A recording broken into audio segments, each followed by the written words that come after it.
మంచిది కాదు. పులిసిన పిండి కొంచెమైనను ముద్దంతయు చేయనని మీకు తెలియదా? మీరు చాలా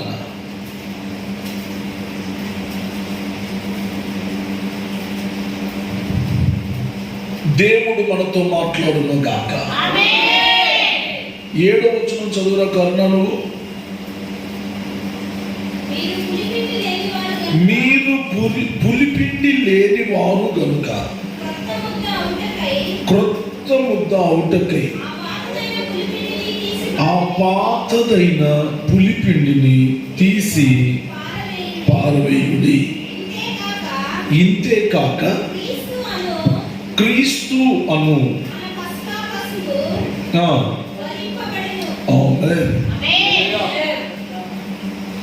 ప్రభు మనందరితో మాట్లాడునుగా. మీరు అతిశయపడుట మంచిది కాదు. దేవుని పిల్లలలో అతిశయం అనేది సైతానుగాడు పెట్టే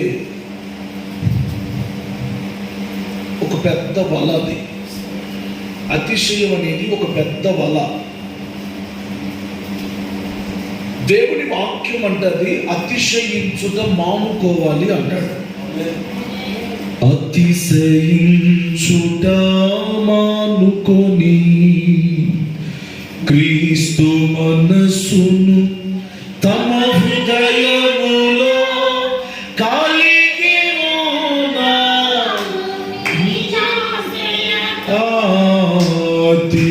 అతిశయించుట మానుకొని క్రీస్తు మనస్సును తమ హృదయములో కలిగి ఉన్న నీ దాసులకు వారి క్రియలు నీవే. సియోను వాసులు వారే, వారి క్రియలు నీవే. సియోను వాసులు వారే. అతిశయించుట మానుకొని క్రీస్తు మనస్సును తమ హృదయములో కలిగి ఉన్న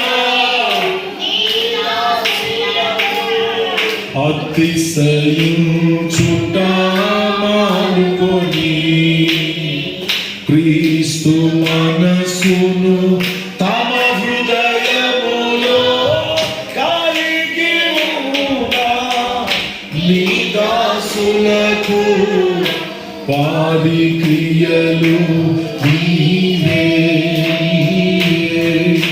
సియోను వాసులు వారే. హల్లెలూయా. మీ పక్కన చెప్పండి, అతిశయించుట మానుకోవాలి అని. ఏం మానాలి? అతిశయించటం మానుకోవాలి. అతిశయం వలన పెద్ద ప్రమాదంలో పడిపోతాం. ఎవరైనా నిన్ను అతిశయిస్తూ ఉంటే యేసయ్య చాటుకు వెళ్ళిపో. లేకపోతే సైతానుగాడు ఆ వలలో నిన్ను చిక్కించుకొని, బైబిల్లో లూసిఫర్ అనే పరలోకములో ప్రధాన దూత అనబడుచున్న లూసిఫర్ అతిశయము వలనే ఆ పరలోక పరివారములో నుంచి తప్పిపోయాడు. ఆ పరలోకపు సన్నిధిలో నుంచి వెలివేయబడ్డాడు, పారవేయబడ్డాడు. నా క్రీస్తు ప్రేమను బట్టి చెబుతూ ఉన్న మాట, అతిశయం క్రైస్తవునికి వలగా ఉంది. ఆ వలను తప్పించుకోగలిగితే, ఎవరైతే దీన్ని తప్పించుకోవడానికి, అతిశయాన్ని తప్పించుకోవటానికి క్రీస్తు యేసు చాటుకు వెళ్ళిపోతారో వారి జీవితాలు రేపు సియోని నివాసులు ఎదుట ఉంటాయి. దేవుని రాజ్య వారసులతో ఉంటారు. సాక్ష్య సమూహంలో ఉంటారు. హల్లెలూయా, హల్లెలూయా. అయితే అతిశయాన్ని గురించి మాట్లాడుతున్న మన తండ్రి, ఆ పులిపిండి మీ దగ్గర లేకుండా చూసుకోండి. పులిపిండి కొద్దిగా అయినను మొత్తంత పులవ చేస్తుంది అని మాట్లాడుతున్నాడు. అంటే ఈ రోజున పులిసిన పిండి సంఘాలలోనికి ప్రవేశించే దినాలని దేవుడు ఈ పూట మనకు జ్ఞాపకం చేస్తా ఉన్నాడు. ఈ పూట పులిపిండి కలిగిన 4 వ్యక్తులను నేను మీకు చూపించాలి అని నేను ఆశపడతా ఉన్నాను. దేవుడే మనతో మాట్లాడును గాక. హల్లెలూయా. చెప్తాం హల్లెలూయా. చదువుదాం.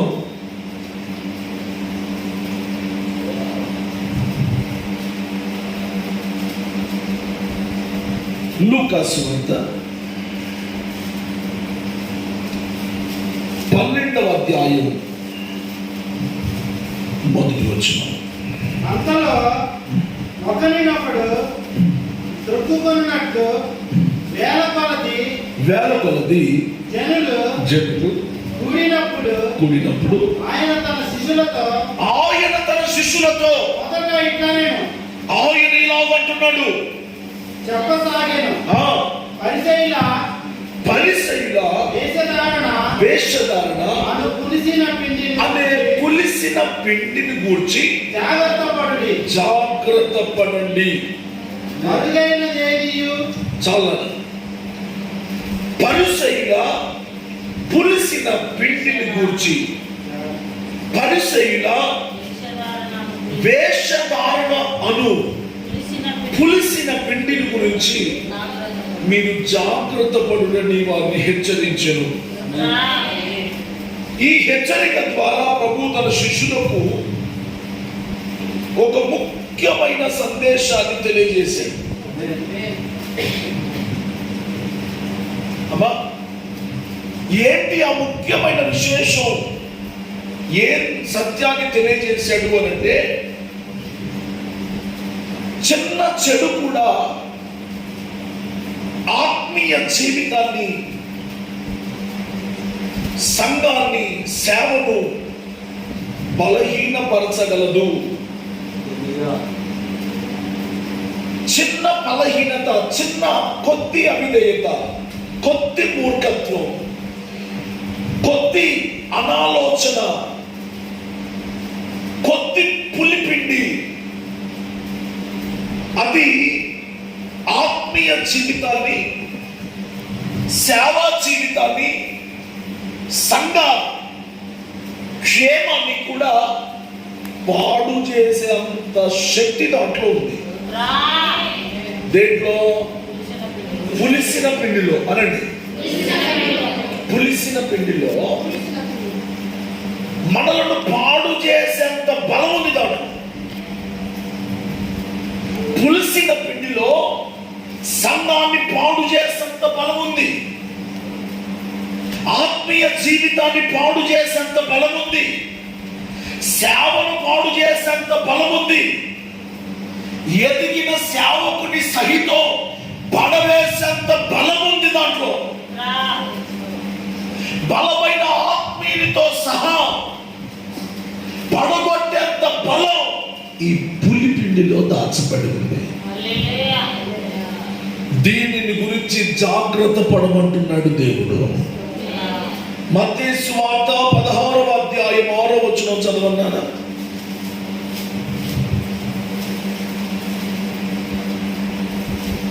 అప్పుడు యేసు చూసుకోండి, పరిసయ్యులు సద్దుకైలు అనువారి పులిసిన పిండిని గూర్చిన జాగ్రత్త పడునని వారితో చెప్పెను. చాలా ఇందాకనేమో పరిసయ్యుల గురించి జాగ్రత్త పడమన్నాడు, ఇప్పుడేమో సద్దుకయ్యుల గురించి జాగ్రత్త పడమని ప్రభు చెప్తా ఉన్నాడు.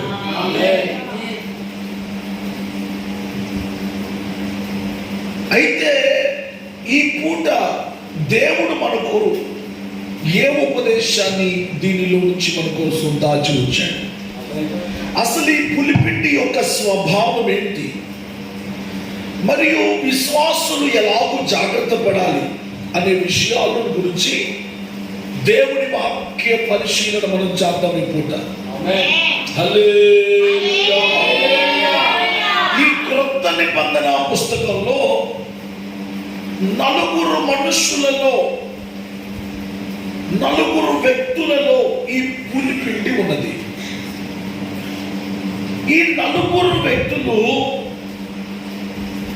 సంఘములో ఉన్న విశ్వాసులకు సాదృశ్యంగా ఉన్నారు. ఒక ఇల్లు నిలబడాలి అంటే దానికి 4 స్తంభాలు ఖచ్చితంగా ఉండాలి. 2 వేస్తే కుదరదు, 3 వేస్తే కుదరదు. ఖచ్చితంగా 4 మూలలో 4 స్తంభాలు గట్టివి పడాలి.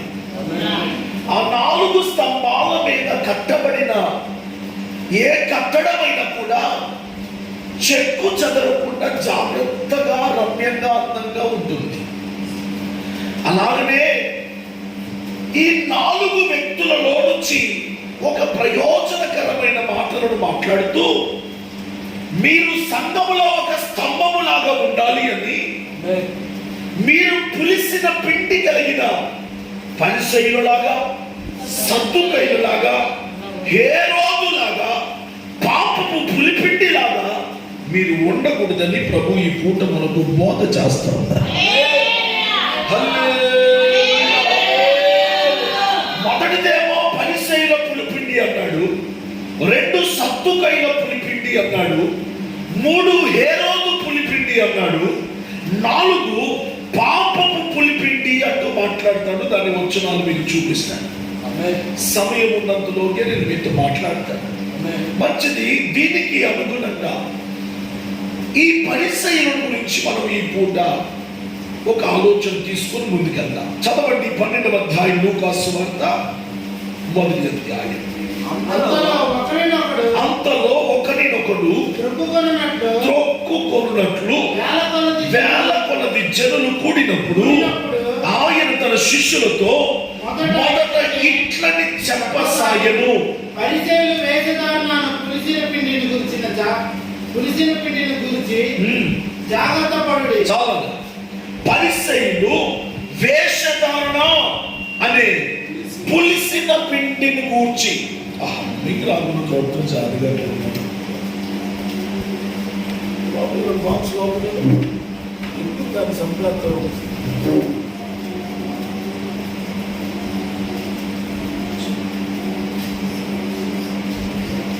Praise the lord. హల్లెలూయా, హల్లెలూయా. పరిసయ్యుల వేషధారణ అనే పులిసిన పిండిని గురించి మీరు జాగ్రత్త పడండి. పరిసయ్యులలో దేవుడు చూసిన పులిపిండి లక్షణాలు ఏంటి అంటే, వీరిలో ఈ పరిసయ్యులలో కపటం అనే పులిపిండి మనకు కనబడుతూ ఉంటుంది. కపటం అంటే ఏంటి? లోపల ఒకటి, లోపలేమో వేషధారణ కలిగి బయట భక్తి కలిగిన వారిగా బతకటమే ఈ కపట పరిసయ్యుని యొక్క లక్షణం. హల్లెలూయా. ఈ పరిసయ్యుల పులిపిండి అనంటే కపటత్వానికి సాదృశ్యంగా ఉన్నది. రాసుకోగలిగిన వారు రాసుకోండి, అర్థం చేసుకోండి, నెమరు వేయండి, ధ్యానించండి, ఆలకించండి, ఆలోచన చేయండి. అమ్మా, ఇన్ని చేయాలి మనం. ఏదో చెప్తా ఉంటే కూర్చొని వినటం కాదు, దాని గురించి ఆలోచన చేయాలి, ధ్యానించాలి, మరలా మరలా మరలా మరలా దేవుని వాక్యాన్ని నెమరు వేస్తూ ఉండాలి. దాని బలాన్ని, దాని యొక్క మాధుర్యాన్ని, దానిలో ఉన్న ఆశీర్వాదాన్ని ఆస్వాదించాలి దేవుని పిల్లలు. హల్లెలూయా. దేవుని వాక్యం అంటే వారు వినుట మటుకు విందురు కానీ గ్రహించరు అనే సాక్ష్యం ఈనాటి సంఘాలలో ఉండకుండా చూసుకోవాలి. మంచిది. ఈ పరిసయ్యుల యొక్క లక్షణాల గురించి లక్షణంగా దేవుడు రాసిపెట్టాడు. వీరి యొక్క లక్షణం ఏంటి అంటే దేవుని వాక్యం మాకే బాగా తెలుసు అనే అహంకారంతో జీవించేవారు ఈ పరిసయ్యులు. మత్తయి సువార్త 23వ అధ్యాయం 2వ వచనం.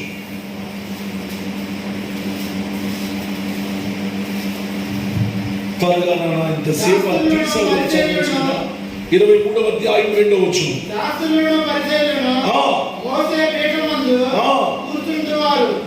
మోషే పీఠము ఎదుట కూర్చుంటువారు గనుక వారి మీద చెప్పువాడి వాటినన్నిటిని అనుసరించి గైకొనుడి అయినను వారి క్రియల చొప్పున చేయకుడి. స్తోత్రం చెప్పండి గట్టిగా.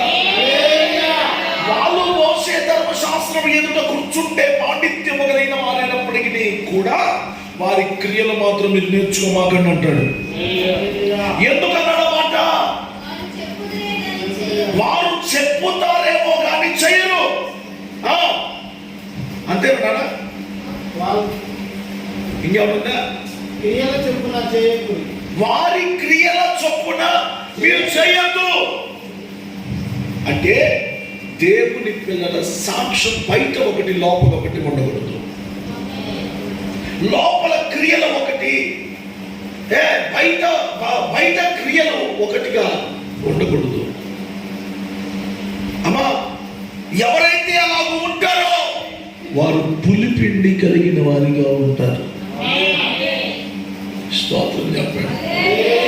వాక్యం విన్నప్పుడేమో విన్నట్లుగా మందిరములో నుంచి ఆ తలుపు దాటిన తర్వాత లోకస్తులుగా మనం ఎన్నడూ వ్యవహరించకూడదు. అలాగూ వ్యవహరిస్తే మనము పులిపిండి గలవారం అవుతాం, పరిసయ్యులంగా మార్చబడతాం, కపట సహోదరులంగా మార్చబడతాం. దేవుని వలన కృప పొందిన వారముగా మార్చబడలేము. స్తోత్రం చెప్పండి గట్టిగాను. హల్లెలూయా. ఇంకా చెప్పగలిగితే ఈ పరిసయ్యులు అమ్మా వారు అధికారము కోసం దేవుని పేరును బహుగా వాడతారు. అధికారాల కోసం దేవుని పేరును వాడేవారు. ఘనతల కొరకు దేవుని పేరును వాడతారు. వీళ్ళు ఎవరు అంటే పులిపిండి కలిగిన వారు. ఇస్కరియోతు యూదా యేసయ్యను ఎక్కడ పడితే అక్కడ వినియోగించుకొని యేసయ్యను బేరం పెట్టేంత స్థాయికి వెళ్ళిపోయాడు. అధికార దుర్వినియోగం జరిగింది ఇస్కరియోతు యూదా జీవితంలో. ఇస్కరియోతు యూదాకు దేవుడు శ్రేష్టమైన జీవితాన్ని, భాగాన్ని దేవుడు ఇస్తే ఆ అధికారాన్ని దుర్వినియోగము చేసుకున్నాడు. ఈ రోజున దేవుడి పిల్లలలో అధికార దుర్వినియోగం జరుగుతూ ఉంది. దేవుడు గొప్ప జీవితం ఇస్తే దేవుడి పేరును పెట్టుకొని ఈ రోజున సేవలు ఎలా ఉన్నాయో చూడండి. బయట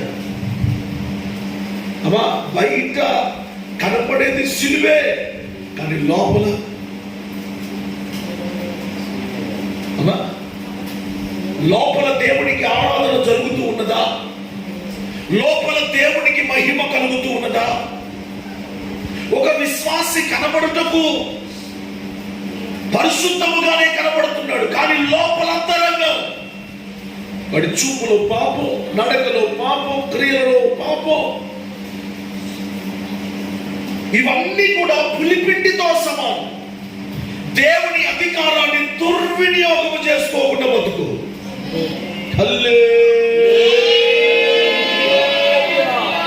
ఇంకొకటి, ఈ పరిసయ్యుడు ఎవరు అంటే, పరిసయ్యుడి గురించి నేను చెప్పేది మీరు అందరూ ధ్యానిస్తున్నారా? ఈ పరిసయ్యుని యొక్క లక్షణం, మరొక లక్షణం ఏంటి అంటే మనుషుల వలన మెప్పు పొందడానికి ఇష్టపడతారు. అమ్మా, మనుషుల వలన మెప్పు కోసమే భక్తి చేస్తాడు.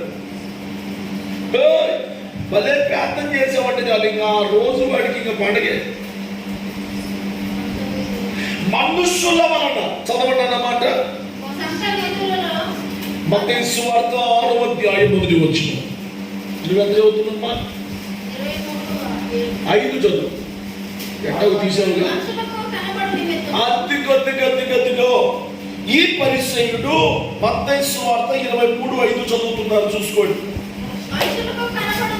మనుషులకు కనబడు నిమిత్తం తమ పనులన్నీ చేయుదురు. చాలా ఎట్లా చేస్తారంట? మనుషులకు కనబడినట్లుగా పని చేస్తారు. అమ్మా, నేను చూసినట్లుగా ప్రార్థన చేయదు. నేనుంటే ప్రార్థన చేయదు, లేకపోతే అమ్మగారు ఉంటే ప్రార్థన చేయదు, అక్కలు ఉంటే ప్రార్థన చేయొద్దు, లేకపోతే ఎవరో చూస్తున్నారని ప్రార్థన చేయొద్దు. ఎవరో చూస్తున్నారని నువ్వు స్ట్రిక్ట్ గా క్రమంగా ఉన్నట్లుగా చేయమాక. ఎవరో ఉన్నా లేకపోయినా నీ స్ట్రిక్ట్నెస్ నీదే, నీ ఆత్మీయ స్థితి నీదే, నీ వైరాగ్యము నీదే, నీ ప్రార్థన జీవితం నీదే, నీ విశ్వాస జీవితం నీదే, నీ పరిశుద్ధత నీదే. ఎవరు చూడట్లేదని పాపం చేయొద్దు, ఎవరో చూడట్లేదని దొంగతనం చేయొద్దు, ఎవరో చూడట్లేదని చెడు నడుతున్నవద్దు, ఎవరో చూడట్లేదని అన్యాయంగా ప్రవర్తించు. అదే పులిపిండి. ఆ పులిపిండిని గురించి దేవుడు జాగ్రత్త పడమని పరిసయ్యులుగా ఉన్న వారికి చెప్తావు. స్తోత్రం చెప్పండి గట్టిగా. ఇంకొకటి, ఈ పరిసయ్యుడు ఎవరు అంటే ధన వ్యామోహం కలిగిన వాడు. ఏ వ్యామోహం? ధనం ఇదం మూలం జగత్ అన్నారు కదా. ధనమే ఈ లోకమునకు మూలం. కానీ దేవుని వాక్యం ఏమంటే అది ధనమును నమ్ముకున్నవాడు పాడైపోతాడు. ధనము ఎక్కడ ఉండునో వాడి మనస్సు అక్కడ ఉండును అన్నాడు. మనకి ఎంత కావాలో దేవుడు అంత మనకి ఇస్తాడు. స్తోత్రం చెప్పండి గట్టిగా. వీడు ఎవడు అంటే ధన వ్యామోహం. లూకా సువార్త 16వ అధ్యాయం 14వ వచనం. నువ్వు 14వ వచనం చదువుతున్నావు, 23:14 అంతే. నువ్వు 23లోనే ఉండు, సరేనా? రైట్. ఎంత చదువుతున్నాడా విజయ్? 16:14 చదువు. విజయ్ చదువు.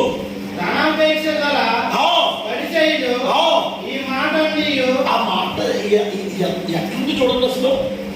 ఏ పరిచయంలో? ధనాపేక్ష కలిగిన పరిచయలట. ఇక అసలు వంకర తిరుగుడేం లేదు. నన్నే అన్నాం అన్నట్టుగా కాక నిన్నే అన్నది అన్నట్టుంది. హల్లెలూయ. సూటిగా నువ్వు నీలో ధనాపేక్ష ఉందని చెప్తున్నాడు. పరిసయ్యుడా, నీలో ఏముంది? ధనాపేక్ష. ఇప్పుడు నువ్వు చదువుమా. 14వ వచనం చదువుతుంది అక్కడ, చూసుకోండి. మత్తయి సువార్త 23వ అధ్యాయం 14వ వచనం. పరిసయ్యులారా, మీరు మనుషుల ఎదుట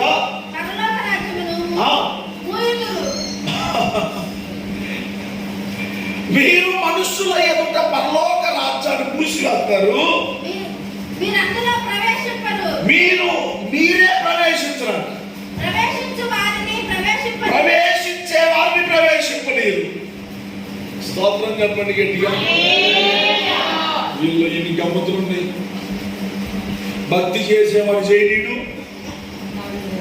వాడు చేయడు. వాడు ప్రార్థన చేయడు. కొంతమంది మనకి అట్టలు మార్కెట్లో ఆడ ఈడ కొంచెం తారసు పడతానే ఉంటారు.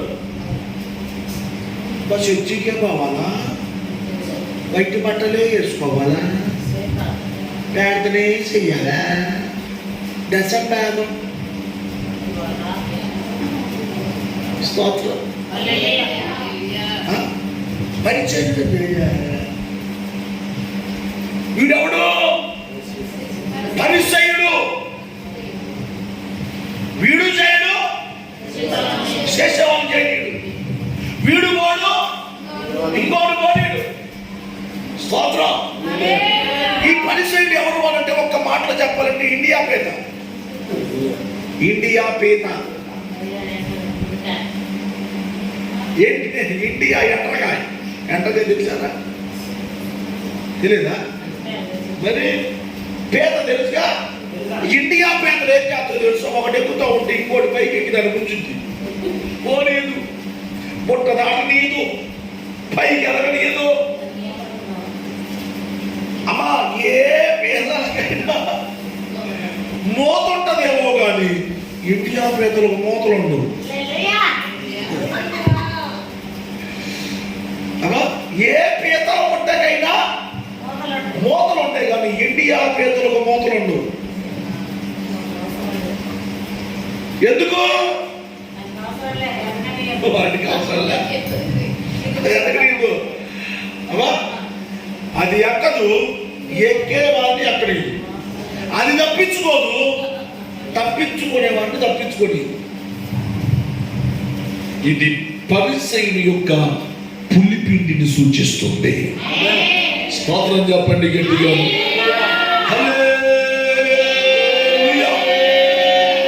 ఇంకొకటి ఏంటి అంటే ఈ పరిసయ్యుల్లో ఉన్న మరొక స్వభావం ఏంటి అంటే ఇతరుల లోపాన్ని మాత్రమే చూస్తాడు కానీ వాడిలో ఉన్న లోపాన్ని చూసుకోడు.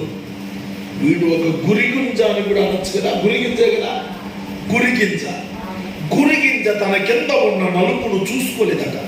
నేను అంతా ఎరుపి అంటదట. అలాగనే ఈ రోజున చాలా మంది ఆ పట్టిన కరుడు కట్టిన ఆ నల్లని భాగాన్ని చూడట్లేదు కానీ అమ్మా లోపములను చూసుకోవట్లేదు, అపరిశుభ్రతను చూసుకోవట్లేదు. లోపములను చూసుకోకుండానే భక్తి చేస్తున్నారు. బలలో పాల్గొనే ప్రతి ఒక్కరూ పరిసయ్యుల గుంపులు లేకుండా చూసుకోండి అనే ఈ మూల వాక్యానికి మూలపాఠం. హల్లెలూయా. ఇతరుల లోపాన్ని చూసేవాడెవరు? కొద్ది గట్టిగా రండి. మత్తయి సువార్త 7వ అధ్యాయం 3వ వచనం చదివించే. త్వరగా తీయండి అందరూ. వీళ్ళు ఎప్పుడైనా చదువుతారు అనుకుంటే మీరే.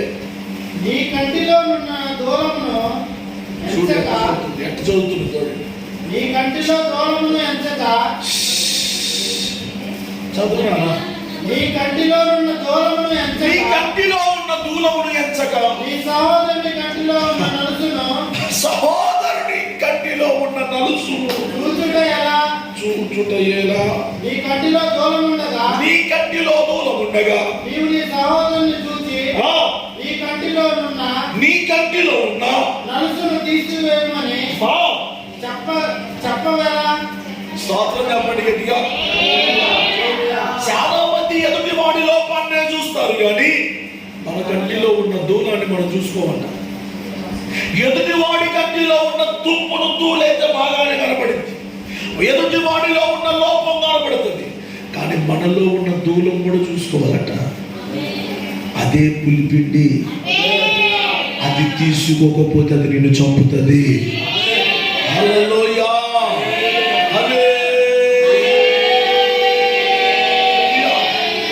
ఇంకొకటి, ఈ పరిసయ్యులు ఎవరు అంటే వారికి ఇష్టమైన వారి మీద పక్షపాతం చూపించే వాళ్ళు.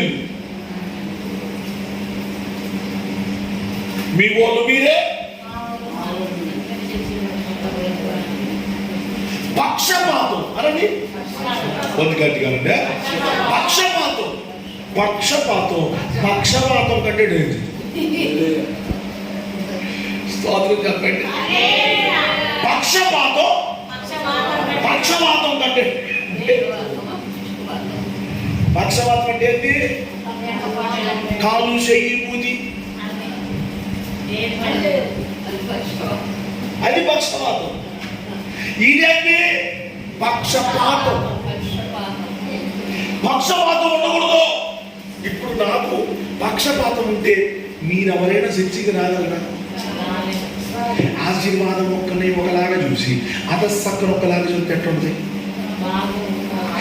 ఆశీర్వాదం మొక్క వచ్చినప్పుడేమో కుర్చీ వేసి ఏం వచ్చినప్పుడేమో పేటేస్తే ఆ మనసులో ఏమనిపించింది? అబ్బో ఆశీర్వాదం అంటే వాళ్ళ కొడుకు ఆడ సేవ చేస్తుంది కాబట్టి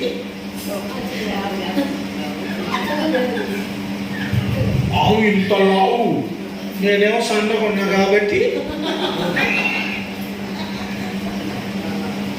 ప్రభు అంటున్నాడు పరిసయ్యులలో కనపడేది ఏంటి అంటే పక్షపాతం. ఇక్కడ పక్షపాతానికి చోటు ఉండకూడదు. స్తోత్రం చెప్పండి గట్టిగా. హల్లెలూయా. ఈ పక్షపాతముల గురించి ప్రభు అంటున్నాడు, ఇదిగో పరిసయ్యునిలో లక్ష్యం ఉంది, ఆ విషయమై జాగ్రత్త పడండి. అటువంటి వాడు మీలో ఒకవేళ ఉన్నాడేమో, పక్షపాతం మొదలైన వాడు ఎవడైనా మీలో చొరబడ్డాడేమో చూసుకోండి అంటూ దేవుడు హెచ్చరిస్తా ఉన్నాడు. ఆత్మ చెప్పు సంగతులు చెవిగల వారు ఆలకించుదురు కాక. హల్లెలూయా. యాకోబు పత్రిక 2వ అధ్యాయం 1వ వచనం కూడా చదువునా? త్వరగా ఉండండి.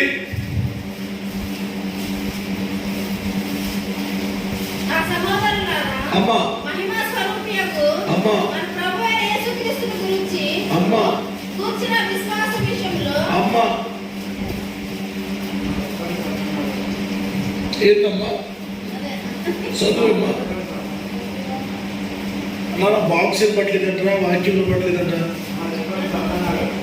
రిఫరెన్స్ యాకోబు పత్రిక 2:1 యాకోబు పత్రిక 2వ అధ్యాయం బాక్స్ అయితే పడుతుందిగా. రైట్, 2వ అధ్యాయం 1వ వచనం చదువు. అమ్మా నీ పేరు చదువుకో.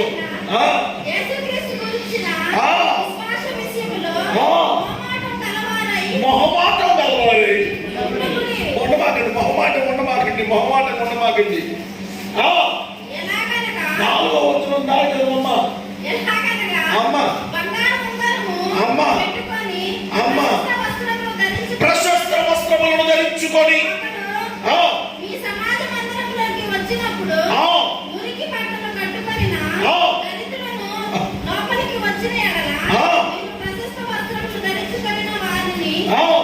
చూచి సన్మానించి ఇందాక చెప్పినాక ఆశీర్వాదం ఒక కుర్చీ వేసి అలసకు పేట వేయకూడదని.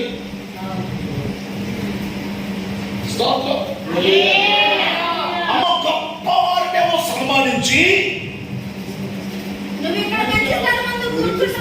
అమ్మ వెనక్కి రామ్మా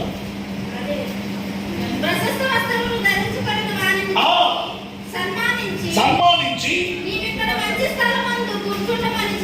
మంచి స్థలం అందు కూర్చుండమని చెప్పి దరిద్రునితో నువ్వు అక్కడ నిలబడిపో.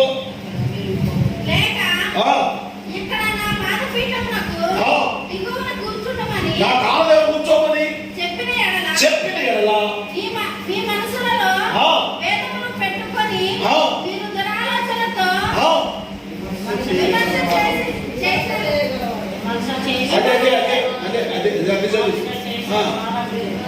విమర్శ చేసిన వారు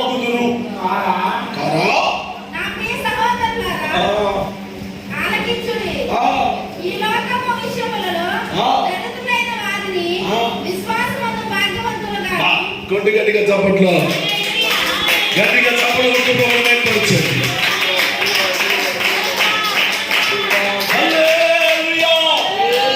ఈ లోక విషయంలో బలహీనులైన వారిని దేవుడిలో భాగ్యవంతులుగా ఎంచండి. దేవుడు పక్షపాతి కాదని ఇందు మూలమున యావత్ ప్రజానికములకు తెలియజేస్తూ ఉన్నాను.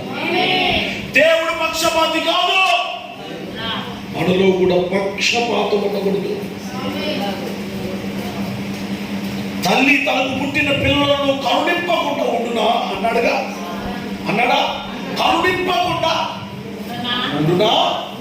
పెద్దదాన్ని ఒకలాగా, చిన్నదాన్ని ఒకలాగా, ఇంకా నడిపిదాన్ని ఒకలాగా, పెద్దోళ్ళు ఒకలాగా, చిన్నోళ్ళు ఒకలాగా చూడునా? నేను అన్నదాన్ని చెప్పినా చూచునా కరుణింపకుండా ఉండునా, బాధలో ఉంటే కరుణింపకుండా నీ సావు నువ్వు సావు అని అనునా అనదు. పక్షపాతం ఉండదు తల్లి దగ్గర. దేవునిలో కూడా పక్షపాతం లేదు. దేవుని పిల్లల్లో కూడా పక్షపాతం ఉండకూడదు. పరిచారకులలో పక్షపాతం ఉండకూడదు. సేవకునిలో పక్షపాతం ఉండకూడదు. సేవకురాండ్రులలో పక్షపాతం ఉండకూడదు. విశ్వాసులలో పక్షపాతం ఉండకూడదు. దేవుని పిల్లలలో ఎవరిలో కూడా పక్షపాతము లేని వారిగా బ్రతుకుదుముగాక.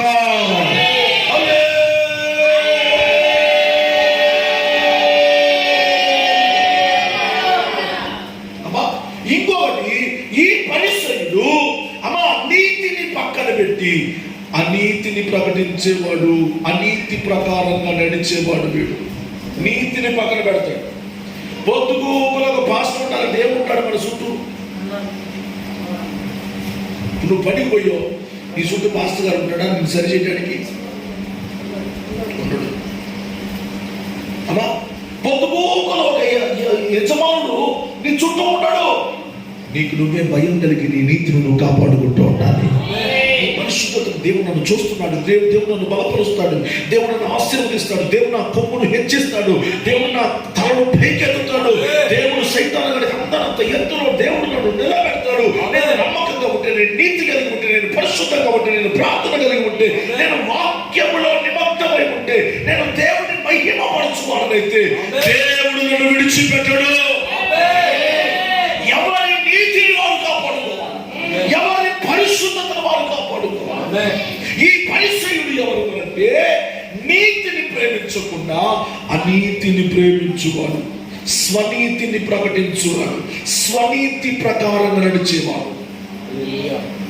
స్తోత్రం చెప్పండి హల్లెలూయా. మా దేవుని పిల్లలు ఈ మాట గుర్తు పెట్టుకోండి. ఎవరిలోనైనా ఏదైనా లోపం కనబడిందనుకోండి, అది మనం దాచిపెట్టకూడదు.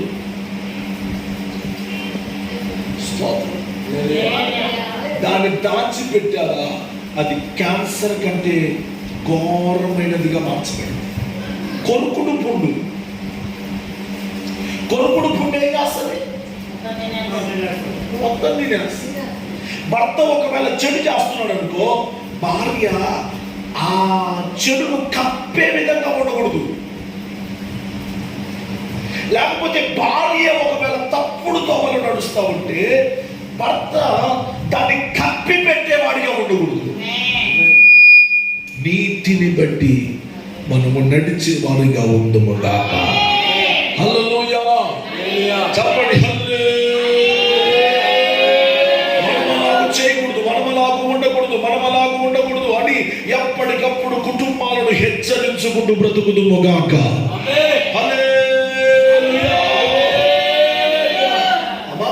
ఇంకొకటి, ఈ పరిసయ్యులు ఎవరు అంటే భక్తి రూపములో పాపాన్ని దాచిపెట్టుకునేవాడు. పైకి భక్తి గలవాడిగానే ఉంటాడు, లోపల పాపం ఉంటుంది. గనుక దేవుని పిల్లలు బహు జాగ్రత్త కలిగిన వారే బ్రతుకుతురు కాక. కొంచెం స్తోత్రం గట్టిగా చెప్తారా? ఇంకొంచెం గట్టిగా చెప్తారా? హల్లెలూయా. అమ్మా ఈ పరిచయం గురించి మీకు పూర్తి సబ్జెక్ట్ మీకు తెలియాలి అని అంటే మత్తయి సువార్త 23వ అధ్యాయం మీరు ఇంటికి వెళ్ళిన తర్వాత పడుకునే ముందర చదివి పడుకోండి. తీవ్రంగా గద్దించాడు పరిచయుడు, తీవ్రంగా రాసి పెట్టాడు. మత్తయి సువార్త 23వ అధ్యాయం ఎన్ని వచనాలు ఉన్నాయి?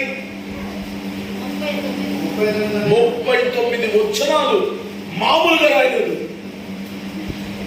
హిపోక్రసీ, పరిసయ్యుడి యొక్క కపట భక్తిని, ఆ హిపోక్రసీని దేవుడు అక్కడ బయట పెట్టాడు. స్తోత్రం చెప్పండి గట్టిగా. ఇప్పుడు రెండో వ్యక్తి దగ్గరకు వద్దాం. మొదటి వ్యక్తి ఎవరు? పరిసయ్యుడు. రెండో వ్యక్తి చదువు. మత్తయి సువార్త 16వ అధ్యాయం 6వ వచనం. అప్పుడు యేసు చూచుకొనుడి, మనుష్యులు సద్దుకైలు అను వారి పులిసిన పిండిని గురించి జాగ్రత్త పడునని వారితో చెప్పాను. చాలా. ఇంకొక వ్యక్తి ఎవరున్నారు? సద్దుకైలు అనండి. అమ్మా, ఈ సద్దుకైలు ఎవరు అంటే వినండి. ఈ సద్దుకైలు ఈ పులిపిండిని గురించి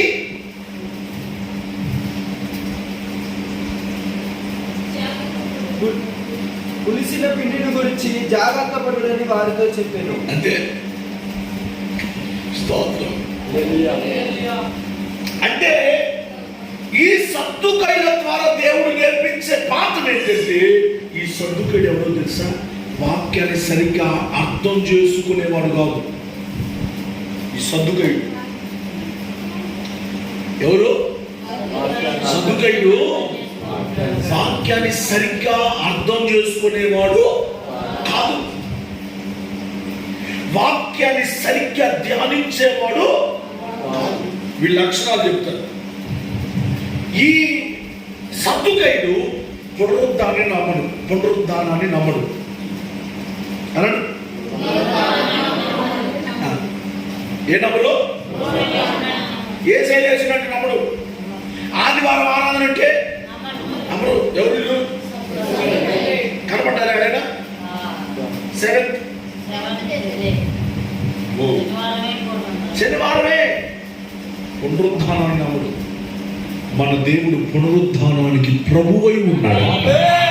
స్తోత్రం చెప్పండి గట్టిగాను. ఆయన పునరుద్ధానమునకు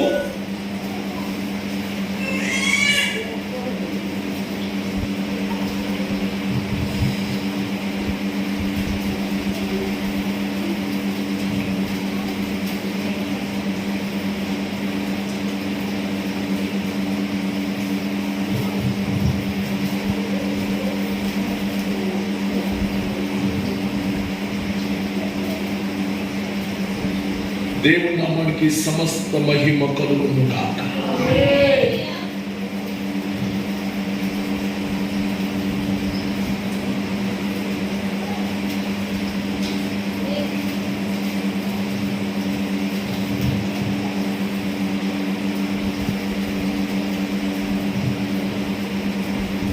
మన దేవుడు పునరుద్ధానమునకు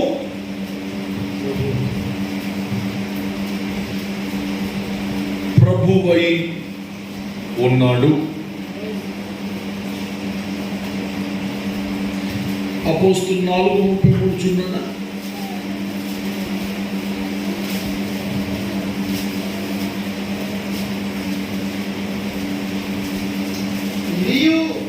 ఇదియుగాక అపోస్తలులు బహుబలముగా ప్రభువైన యేసు పునరుద్ధానమును గురించి సాక్ష్యం ఇచ్చిరి.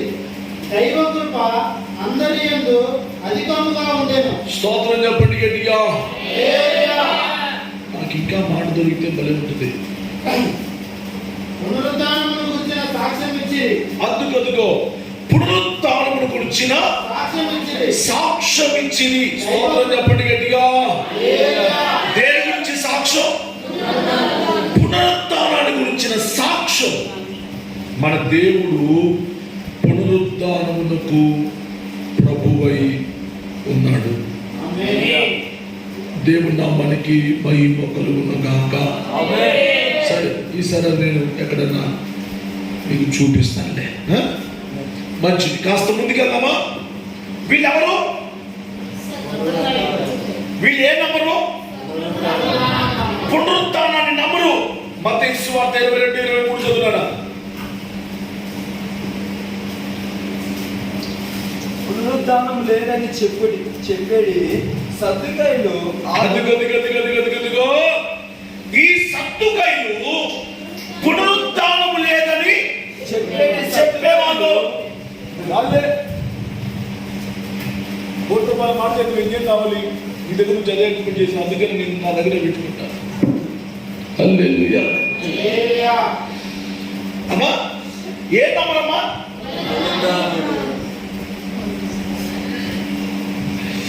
పునరుద్ధానమును నమ్మేవాడు కాదు. పునరుద్ధానం వీళ్ళెవరు? రెండు దేవదూతలు ఉన్నారంటే కూడా నమ్మరు. వీళ్ళు పునరుద్ధానం నమ్మట్లేదంటే దేవుడిని నమ్మట్లేదని అర్థం. అంతేగా? దేవుడు లేడనే అర్థం. దేవుడు పునరుద్ధానుడే లేచాడు అని వాళ్ళు నమ్మట్లేదనే అర్థం. రెండు, దేవదూతలను కూడా నమ్మరు. 23:8 చదువు, అపోస్తుల కార్యాలు.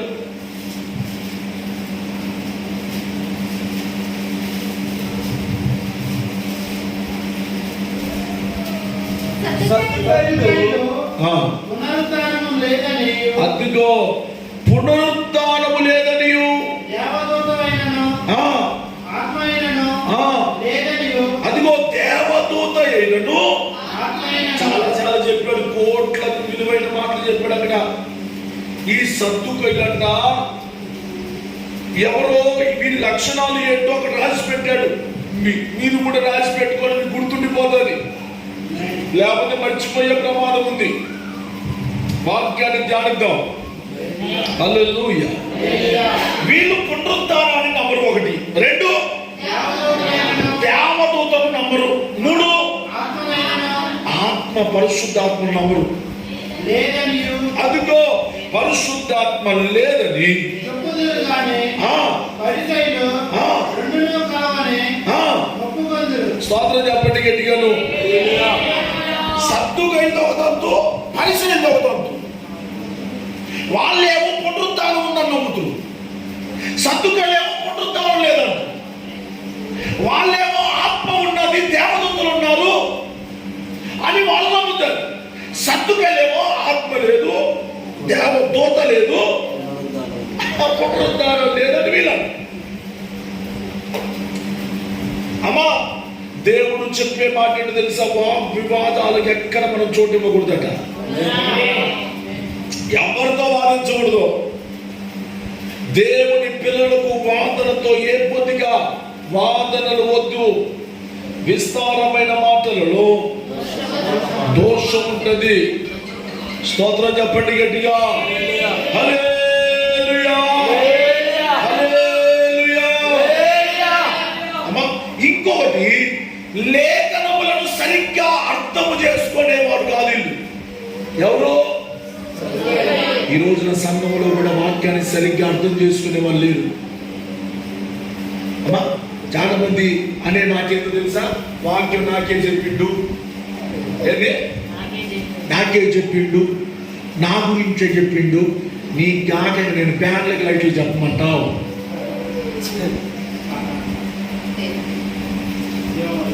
వాక్యం బండలకో, కుర్చీలకో, టేబుల్లకో, మీరు రాసే పెన్నులకో, ఫ్రిడ్జ్లకో చెప్పమంటారా? లేకపోతే జీవము లేని వాటికి చెప్పమంటావా? మీకు జీవమిచ్చు వాటికి, జీవము కలిగిన ఉన్న వాటికి చెప్పమంటావా? మీరు జీవమున్న వాళ్ళైతే ఒక 3 చెప్పండి.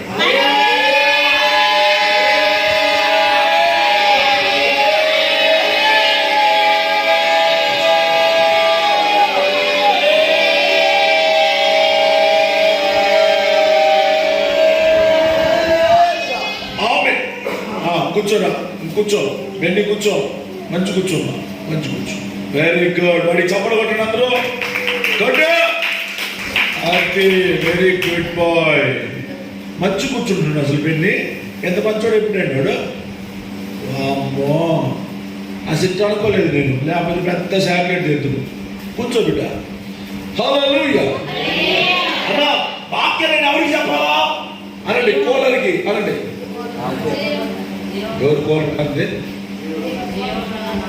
కోలరు కాదన్నా, చివరి మాట వినబోయేసరిగా కోలర్ అనేది వినబడింది నాకు. హల్లెలూయా. అది చల్లకుంటాం కాదు, మీరు చల్లగా ఉండాలి. అది వెలగటం కాదు, మీరు వెలగాలి.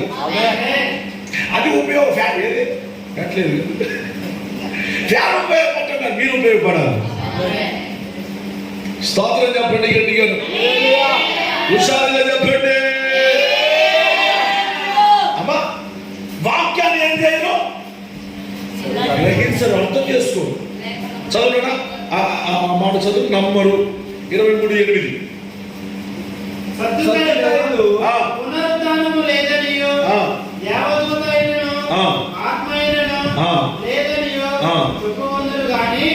పరిసయ్యులు రెండును కలవని ఒప్పుకొందురు. అప్పుడు పెద్దవాళ్ళు పుట్టెను. పరిశీలన పక్షముగా ఉన్న శాస్త్రులో కొందరు లేచి, ఈ మనుష్యుల యందు ఏ దోషము మాకు కనబడలేదు, ఒక ఆత్మ ఆయనను దేవదూత ఆయనను అతనితో మాట్లాడి ఉండవచ్చునని చెప్పుచు తగులాడిరి. స్తోత్రం చెప్పండి గట్టిగా. ఏదంట? ఒక ఆత్మ అయినను దేవదూత అయినను అతనితో మాట్లాడి ఉండవచ్చునని చెప్పుచు తగులాడిరి. తగులు గొడవే. వాక్యాన్ని గ్రహించే ఆత్మ వీరికి లేదు. స్తోత్రం చెప్పండి. వాక్యాన్ని లేఖనాలను సరిగ్గా అర్థం చేసుకునే జ్ఞానం వీరికి లేదు. మత్తయి 22:29 చదువునా? మత్తయి 22:29. లేఖనములను గాని దేవుని శక్తిని గాని, అదిగో మీరు ఎరుకగా పొరపడుతున్నారు బాయ్. సర్దుకెళ్ళారా? దేవుని శక్తిని గాని దేవుని ఔన్నత్యాన్ని గాని బలాన్ని గాని మీకు తెలియక మీరు పొరపడుతున్నారు. మీకు అర్థం కావట్లేదు. మీరు వాక్యాన్ని ధ్యానించట్లేదు. వాక్యాన్ని సరిగ్గా అర్థం. ఇశ్రాయేలు అట్లు చేసిరి అని చెప్పుంది బైబిల్లో. అట్లు ఏమో ఒక్క మాట ఏంటి నిద్రపోయింది. ఏ ఒక్క మాట? అట్లు చేసిరి అనే ఒక్క మాట విని ఇంటికి పోయింది. ఇంటికి పోయిన తర్వాత శ్రీవారం ఉండి, అమ్మాయి నేను మందిరానికి రాలేకపోయా, అయ్యగారు ఏ వాక్యం చెప్పాడు అని అంటే, ఇశ్రాయేలు అట్లు చేసుకొని తిన్నానంట అని చెప్పింది.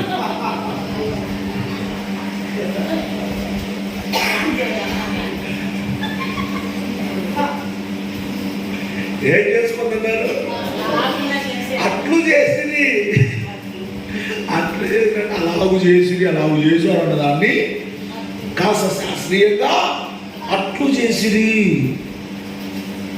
అని రాస్తే వీళ్ళు నిజంగానే మినపట్లు వేసారు, పెసరట్లు వేసారు. తీరా గొడవ పాస్టర్ గారి దగ్గరికి వచ్చింది.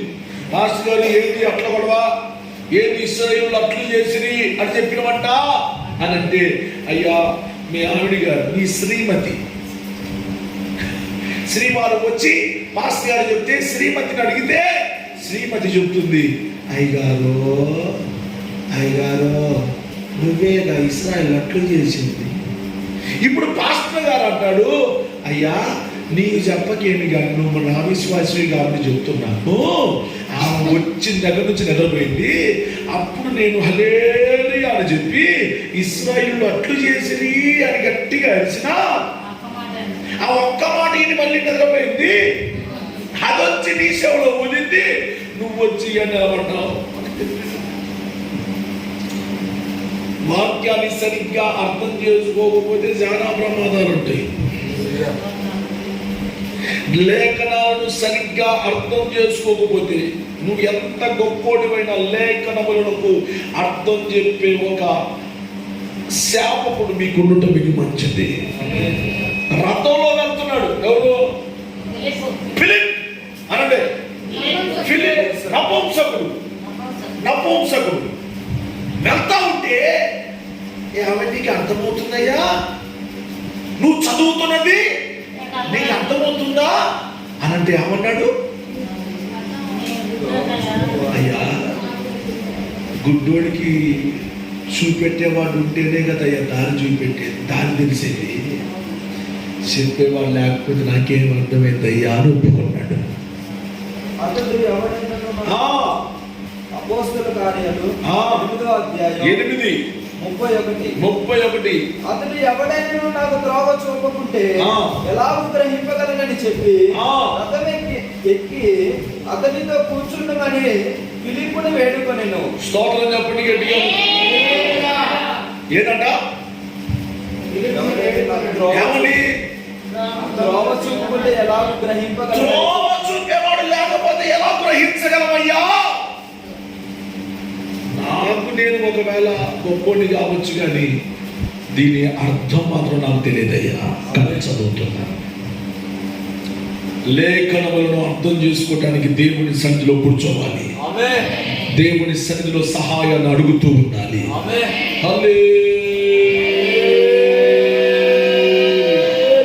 ఇంకొకటి, ఈ సద్దుకైలు ఎవరు అంటే ఎక్కువ ప్రశ్నలే ఉంటాయి, బతుకంతా ప్రశ్నలే అనండి.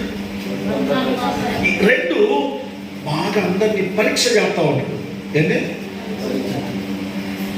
అంటే వచ్చే వాళ్ళందరికీ మాట్లాడుతూ ఉంటాడు. మంచి మోకరించరా, మీ చర్చిలో ఏంటి అసలు మోకరించరు, మీ చర్చిలో ఏంటి అసలు ఎవరు సంపట్లు కొట్టరు, మీ చర్చి వాళ్ళేంది ఇట్ట, మా పాస్టర్ గారు ఇట్ట, పెళ్ళిలో మా సేవకుడు అయితే బొట్టు కూడా పెడతారు ఆయనే, మీ చర్చిలో ఏంది బొట్టు పెట్టుకుంటే పెళ్లి చేయనట్టుడు, డ్యాన్స్ ఆడితే డీజేలు పెడితే పెళ్లి చేయనట్టుడు. ఎవరిడు అనండి, ఎవరిడు సర్దుకే. చాలా ప్రశ్నలు ఉంటాయి వీటిలో. చదువు మాటలు చదువు. మత్తయి సువార్త 22:23. మత్తయి సువార్త 22:23. పునరుద్ధానం ఆ పరీక్ష ధృవీకరించడం. అదే చదువునా 28లోనా 26 కాస్త చూసుకోండి.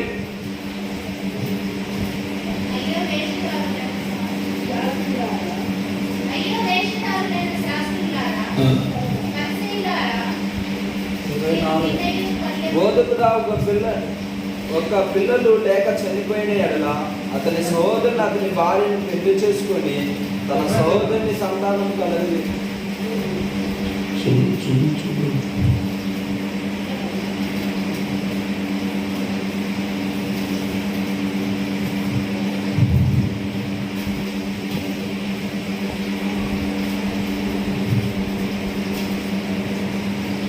సరే చూడండి, ఈ సద్దుకైలలో ఉండే లక్షణం ఏంటంటే అనేక ప్రశ్నలు ఉంటాయి.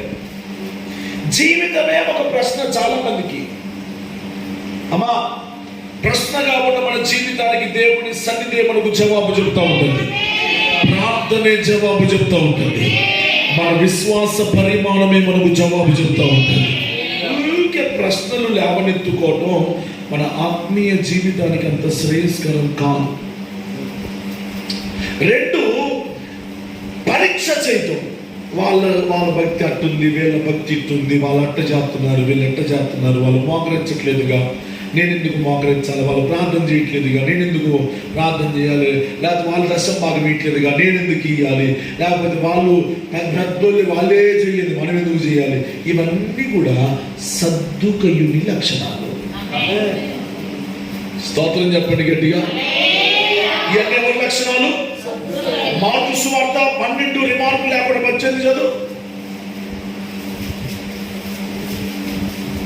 పునరుద్ధానం లేదని చెప్పేది సద్దుకైలు ఆయన యొద్దకు వచ్చి, బోధకుడా, తన భార్య బ్రతికి ఉండగా ఒకడు పిల్లలు లేక చనిపోయిన ఎడల వాడి సహోదరుడు వాడి భార్యను పెళ్లి చేసుకుని తన సహోదరికి సంతానం కలుగజేయవలెనని మోషే మాకు రాసి ఇచ్చెను. 7 సహోదరులుండిరి. మొదటివాడు ఒక స్త్రీని పెళ్లి చేసుకొని సంతానం లేక చనిపోయెను కనుక రెండోవాడు ఆమెను పెళ్లి చేసుకొనెను, వాడును సంతానం లేక చనిపోయెను. అటువలే 3వ వాడును చనిపోయెను. అట్లు 7 సంతానం లేకయే చనిపోయిరి. అందరి వెనుక ఆ స్త్రీ చనిపోయెను. ఇప్పుడు మీరు దానికి ఏం సమాధానం చెప్తారు చెప్పండి. సోదరు ఏదే ఏమడుగుతుండో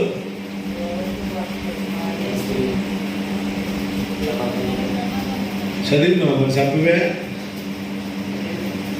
బోధించు అంటే పిల్లలు మహాత్ములు అంటావా?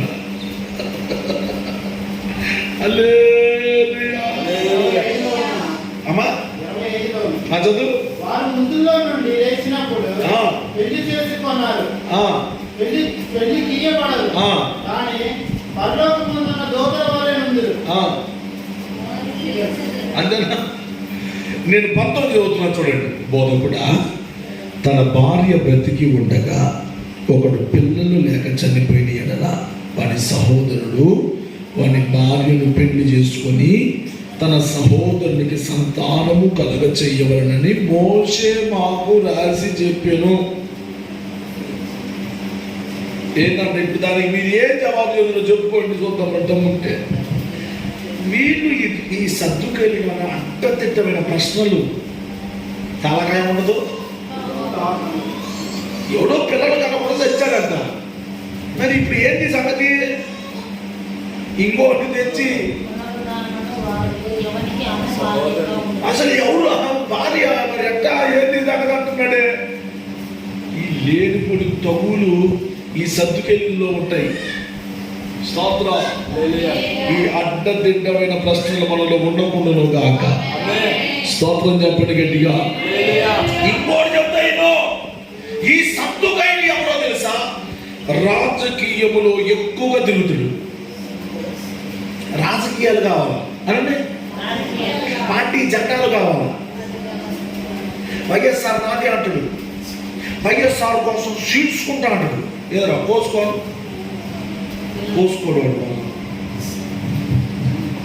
కోసుకో అంటే కోసుకోడు. పిల్లలు కావాలి నీకు, సరే అయిందిగా పోయినప్పుడు. స్తోత్రం చెప్పండి గట్టిగా. అమ్మ, రాజకీయాలకు అధికార ప్రయోజనాలకు దగ్గర ఉంటుంది. అధికార ప్రయోజనాలు అంటే ఎప్పుడు రుణమాఫీలు పేపర్ చేసిందా,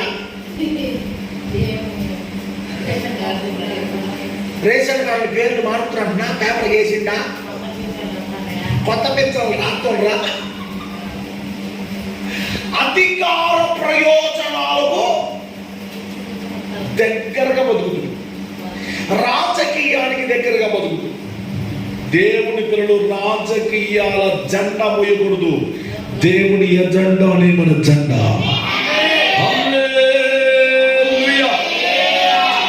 రాజకీయం మనది కాదు. రాజకీయం అంటేనే నీచమైనది. స్తోత్రం. రాజకీయంలోనికి దేవుని పిల్లలు వెళ్ళకూడదు, రాజకీయం ఉండకూడదు. బెన్నీ కూర్చోవాలి. అసలు బెన్నీ చాలా మంచోడు. ఇప్పుడు చప్పలు కొట్టండి, అందరూ చప్పలు కొట్టండి, గట్టిగా చప్పలు కొట్టండి.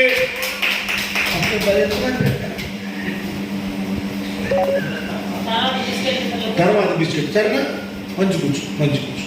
హల్లెలూయా. అపోస్తలుల కార్యాలు 5వ అధ్యాయం 17వ వచనం.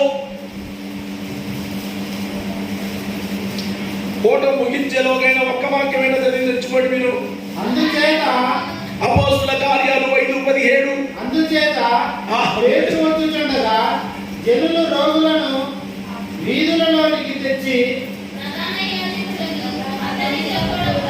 సగం చదువుతున్నారు. 5:17.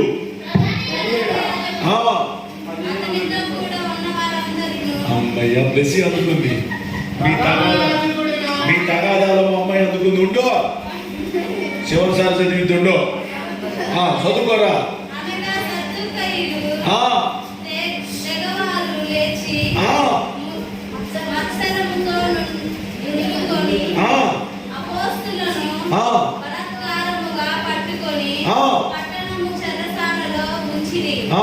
అయితే ప్రభువు దూత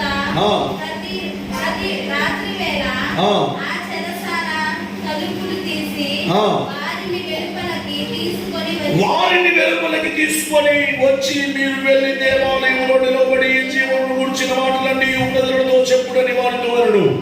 వారు ఆ మాట విని తెల్లవారగానే దేవాలయంలోకి వెళ్ళి బోధించుచుండని ప్రధాన యాజకుడును అతనితో కూడా ఉన్న వారు వచ్చి మహాసభ వారిని ఇశ్రాయేలు పెద్దలందరినీ పిలవనంపించిన వారిని తోడుకొని రండని పట్రోతులను చెరసాలకు పంపిణీ. పట్రోతులు అక్కడికి వెళ్ళినప్పుడు వారు చెరసాలలో కనబడినందున తిరిగి వచ్చి చెరసాలలో బహుభద్రముగా మూసియున్నయు కావలి వారు తలుపులు ముందర నిలిచి ఉన్నట్టు చూచితివి కానీ తలుపులు తీసినప్పుడు లోపల మాకొక్కడైనను కనబడలేదని వారికి చెప్పింది. స్తోత్రం చెప్పండి గట్టిగా. ఇంకొక మాట కూడా చదవన్నానా, యోహాను సువార్త 11:47. కాబట్టి ప్రధాన యాజకులను పరిసయ్యులను మహాసభను గురించిన మనమేమి చేయుచున్నాము?